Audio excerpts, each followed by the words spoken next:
तो संगवारी हूँ मैं है अंगना में ढाट रही हूँ। अब चावल ला धोत हूँ। मैं 3 गिलास है चावल बना तेल ला धोवत हूँ। संगवारी हो आप ब्लॉग में शॉर्ट वीडियो में एंड तक जरूर देखो।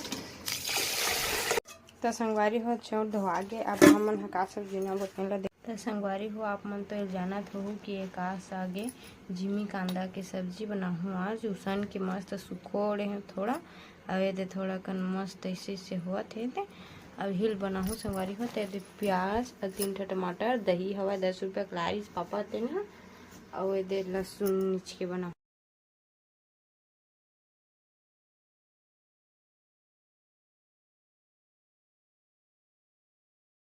संगवारी हो भात है दे चूर के अब ये सब ला चुन के सब ला रेडी कर रहे हैं। अब तेल धर के अब करी है ये करी हम आज हम मिर्चा भुजिया बनाए थे सब है हुए तेल ला देता संगवारी हो मैं है दे फाइनली प्रसाद